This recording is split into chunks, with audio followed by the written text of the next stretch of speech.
eu sou a Carol Nogueira e esse é o Item Mais da CNN.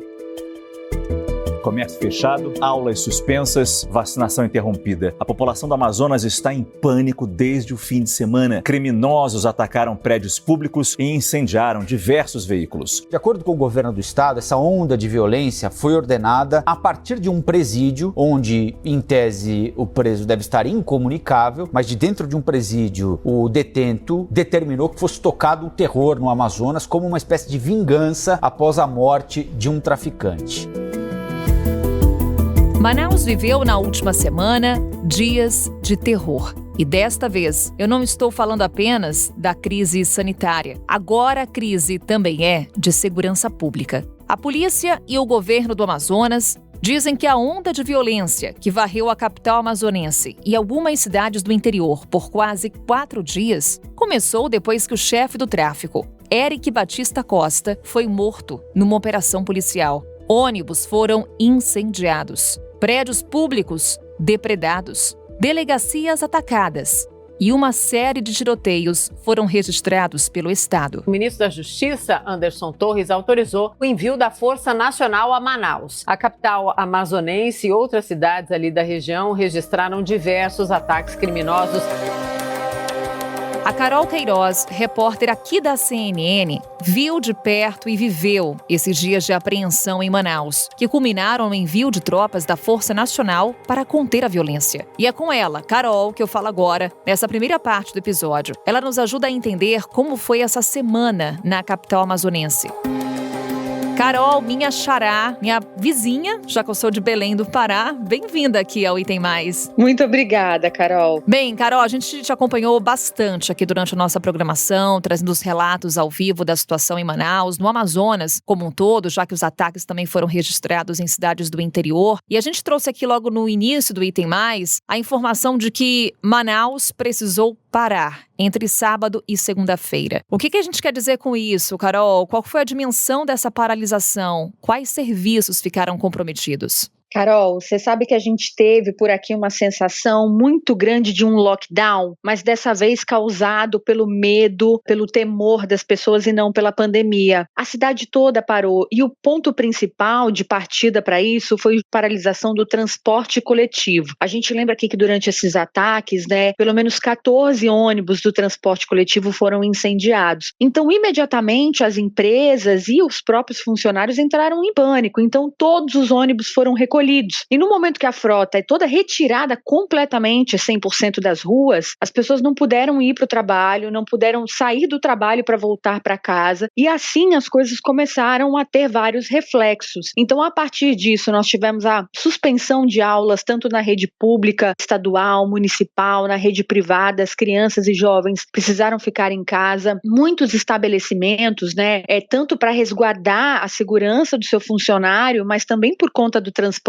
não puderam abrir as portas. Então, restaurantes, mesmo aqueles que fazem entrega, preferiram não fazer durante esses dias. Os shoppings fecharam mais cedo, algumas lojas de rua nem abriram, além de toda a vacinação, A vacinação contra a Covid-19 também precisou ser suspensa por aqui. Vários serviços nas repartições públicas, a rua ficou completamente deserta, uma coisa até difícil de se descrever. Quem eram os alvos desses ataques? Dá para dizer que o foco não era a população, mesmo que indiretamente, como você nos relata, ela tenha ficado em risco, vulnerável a esses ataques, presa dentro de casa? Então, até agora ainda tem muita coisa para ser investigado, mas o que tudo indica até agora é que realmente a população em si, as pessoas, não eram os alvos, O que parece é que, de alguma forma, esses criminosos queriam chamar a atenção das autoridades justamente para a atuação da polícia que estava acontecendo. Todos os locais que foram alvos de incêndio, depredação e vandalismo estavam teoricamente fechados,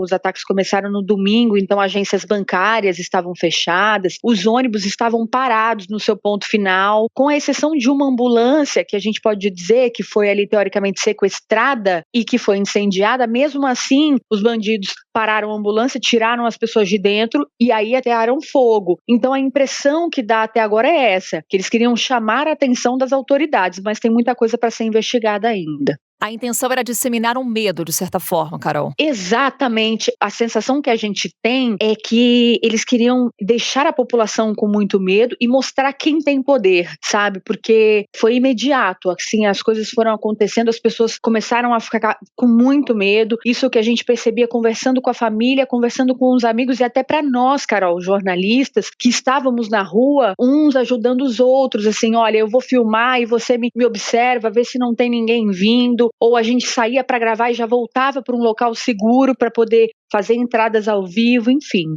Esse foi um dos momentos mais desafiadores da profissão para você?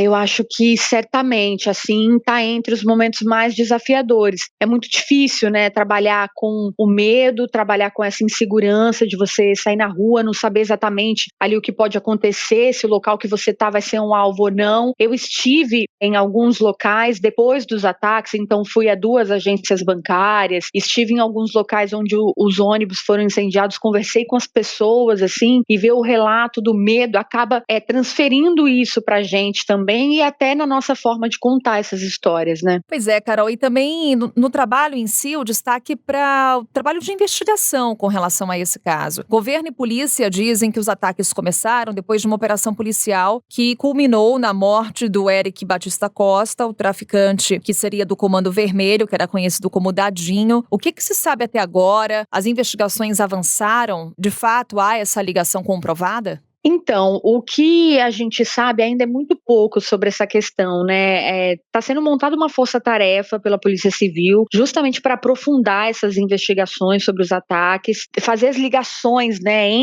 desde o que acontece nessa diligência policial até os ataques. Então, de onde partiu a ordem é uma coisa que ainda tem que ficar mais esclarecido. Em algum momento, a polícia, né, a Secretaria de Segurança aqui do Estado chegou a dizer que a ordem teria vindo do presídio. A Secretaria de Administração Penitenciária já diz que não, então isso é uma coisa hipóteses que ainda estão sendo levantadas, mas o que a gente sabe, inclusive sobre a diligência policial, no momento em que morre o traficante, ainda é muito mistério, né? Pelo que a gente sabe até agora, seria uma diligência comum, uma operação ali do dia a dia da polícia, e que numa troca de tiros, então, o traficante é morto e aí acontece tudo o que aconteceu depois. Mas as respostas ainda precisam vir, a gente entende também que muito da investigação corre sob sigilo, justamente para não atrapalhar o curso, né, dessas investigações, mas até agora mais de 40 pessoas foram presas, suspeitas de envolvimento nesses ataques, e é a partir dessas prisões também que a polícia deve fazer novas diligências para aí chegar nos mandantes.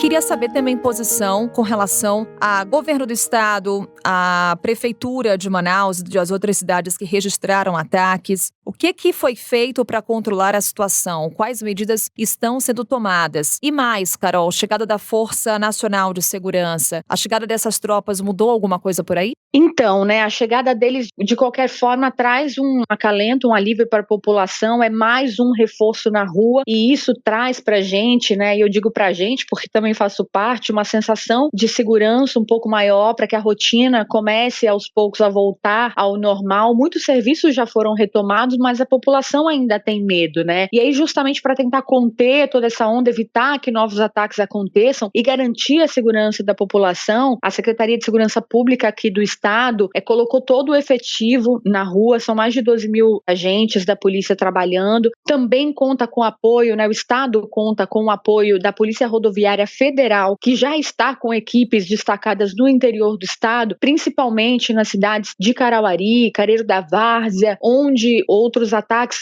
foram registrados, e agora com a chegada da Força Nacional. Inclusive, a Força Nacional deve atuar juntamente, claro, né, com a polícia local. Vai ser montada uma estratégia, né, será definida uma estratégia pelo Ministério da Justiça, junto com a cúpula da segurança aqui do Estado, para essa atuação que passa não só nesse momento para tentar inibir novos ataques, mas também para combater o crime organizado, né? Porque a gente entende, e isso já ficou muito claro, que é uma grande organização criminosa organizada que atua e que tem força, que mostrou que tem força e que precisa ser combatida. Carol Queiroz, muito obrigada por essa conversa. Daqui, a gente, claro, segue torcendo para que a situação por aí fique controlada, na mais absoluta segurança. Obrigada, Carol. Obrigada a você também, um prazer conversar contigo. Antes de chamar a nossa segunda convidada, eu vou puxar aqui na linha do tempo outros 2 acontecimentos no estado do Amazonas que mostram que ondas de violência, tráfico e crime organizado estão longe de ser um problema de hoje por lá. O primeiro deles, talvez você se lembre, foi a rebelião de 17 horas num presídio de Manaus, que ficou marcada como o maior massacre da história do estado, em 2017. Foram 56 detentos mortos numa briga entre facções da Família do Norte e o primeiro comando da capital. 2 anos depois, em 2019, outras 55 pessoas acabaram mortas numa rebelião dentro dos presídios, que durou 48 horas. A socióloga Camila Caldeira Nunes Dias, pesquisadora colaboradora do Núcleo de Estudos da Violência da Universidade de São Paulo e professora da Universidade Federal do ABC, vai nos ajudar a costurar esses acontecimentos e entender por que é tão complicado falar em crime organizado no Amazonas. Camila, muito obrigada por nos atender. É um prazer, vai ser ótimo conversar contigo. Seja bem-vinda ao Item Mais. Obrigada, Carol, e a todos que estão nos ouvindo. É um prazer ter essa conversa com vocês. Camila, a gente trouxe há pouco um histórico do estado do Amazonas em que mostramos rebeliões que aconteceram em 2017 e 2019. De lá para cá, a gente pode dizer que teve alguma mudança no combate ao tráfico de drogas, ao crime organizado no estado do Amazonas? Olha, Carol, eu diria que não há mudança nenhuma, né? Nem de 2017 para cá e nem antes, né? Na verdade, a retórica, né, da política de combate ao tráfico de drogas é só retórico mesmo, né? A gente não tem, assim, uma política pública que, de fato, busque reduzir, né, os fluxos dos negócios ilícitos. A gente tem operações, né, da Polícia Federal, das polícias estaduais, que, ora, elas miram determinados atores, determinados tipos de atividades criminais, ora mira outros tipos. Mas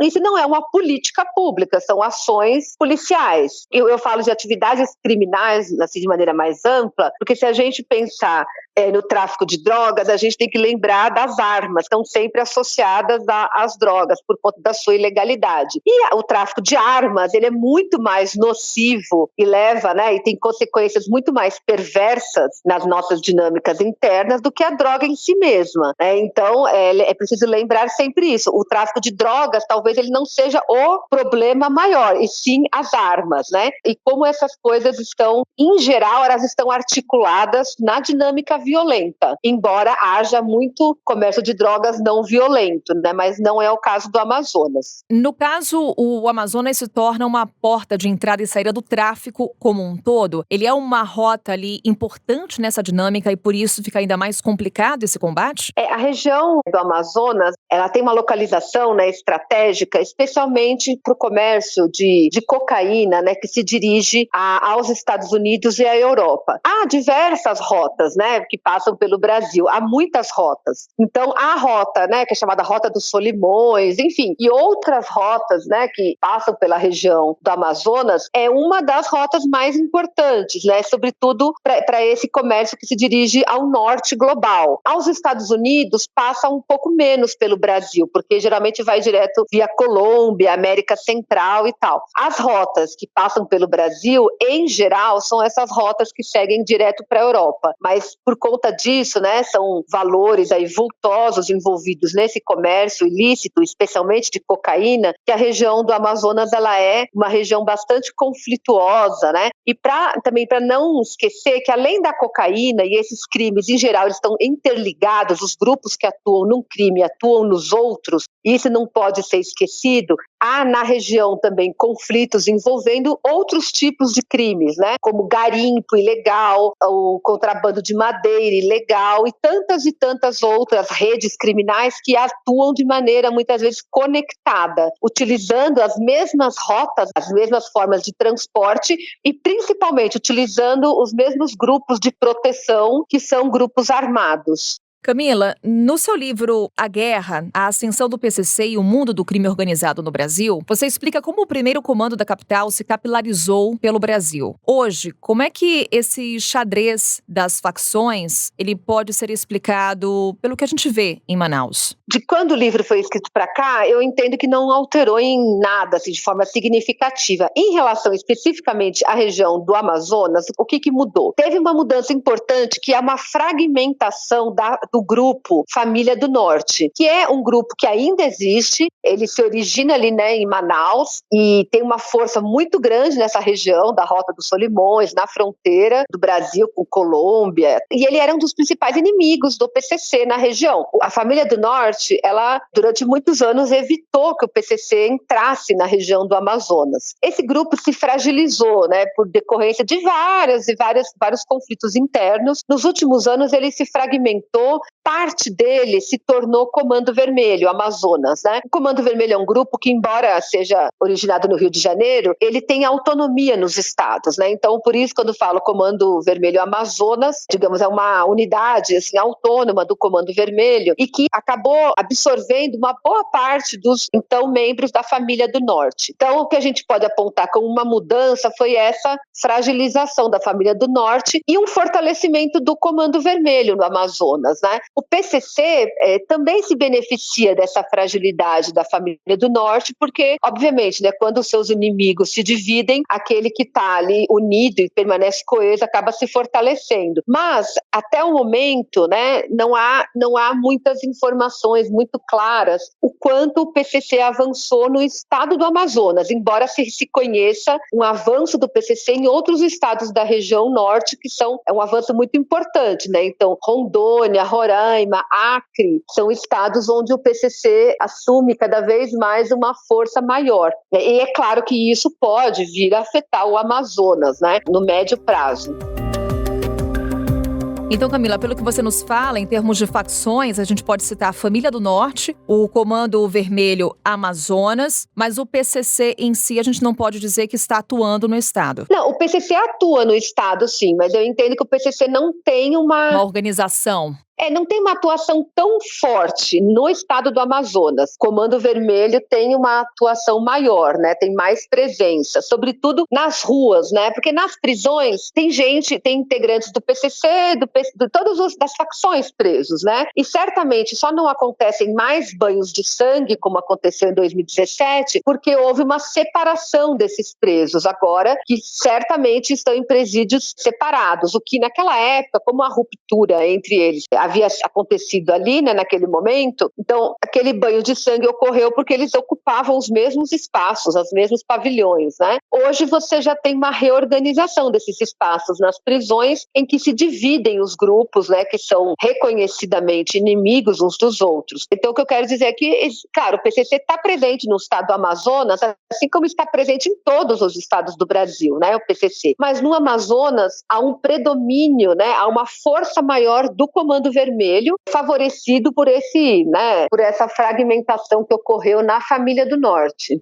As investigações, Camila, apontam a possibilidade de que a ordem para esses ataques em Manaus, em cidades do interior do Amazonas, essa ordem partiu de dentro dos presídios. Como é que isso se relaciona com a dinâmica dessas facções que você elencou pra gente? Então, Carol, cada vez mais, né, nos últimos 15 anos, pelo menos, as crises de segurança pública no Brasil, elas têm as prisões como epicentro. Cada vez mais, só que uma hora é em Santa Catarina, outra hora é São Paulo, outra hora é Rio de Janeiro, outra hora, enfim, é Ceará. O Amazonas, já por diversas vezes, né, já se tornou esse palco, como agora acontece novamente. Por quê? Porque o Brasil, né, permitiu que ao longo dos seus últimos 30 anos, né, adotando uma política de encarceramento, encarcerando as pessoas de maneira aviltante com seus direitos, impondo sobre elas uma pena que não está na lei, né, que não existe na legislação, que vai muito além da perda da liberdade. O Brasil,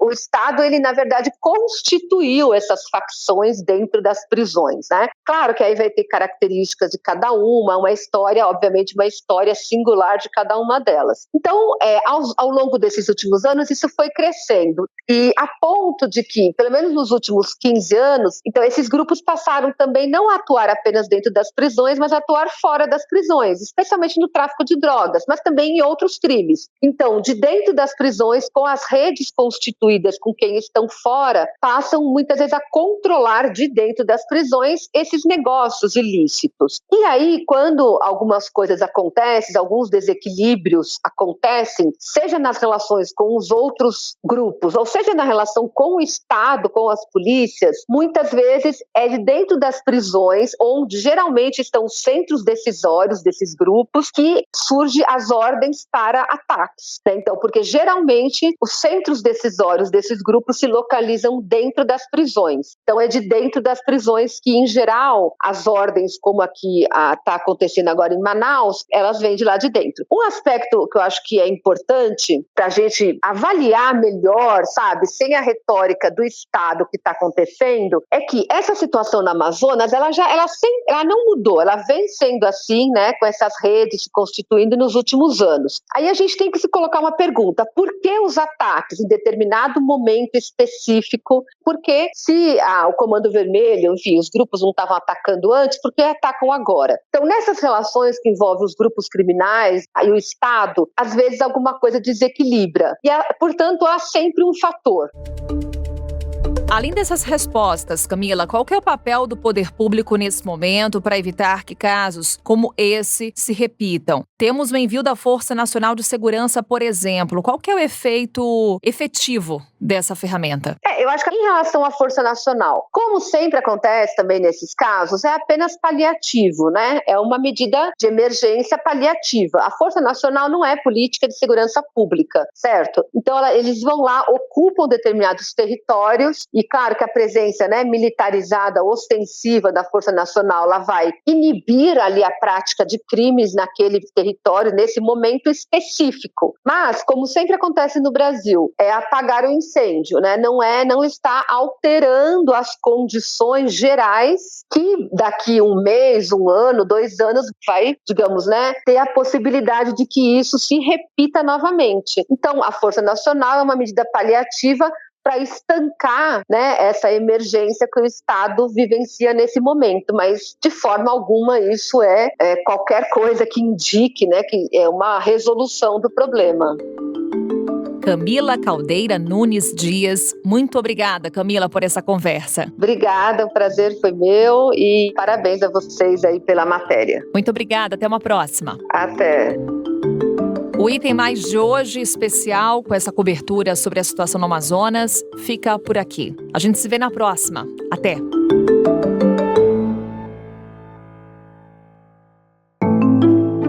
Com a apresentação minha, Carol Nogueira, este podcast foi produzido pela Maremoto para a CNN Brasil. Roteiro e pesquisa, Thaís Ilhéu. Pauta e produção, Danilo Santana. Operador de gravação, Nathan Kleiman. Edição e sonorização, Murilo Lourenço. Coordenação geral, Paula Weinberg. Coordenação de produto, Verônica Schneider. Coordenação editorial, Diego Toledo. Direção de jornalismo digital, Daniel Tosi. Você também pode ouvir o Item Mais no site da CNN Brasil. E aproveite para conhecer os nossos outros programas em áudio. Acesse cnnbrasil.com.br/podcasts.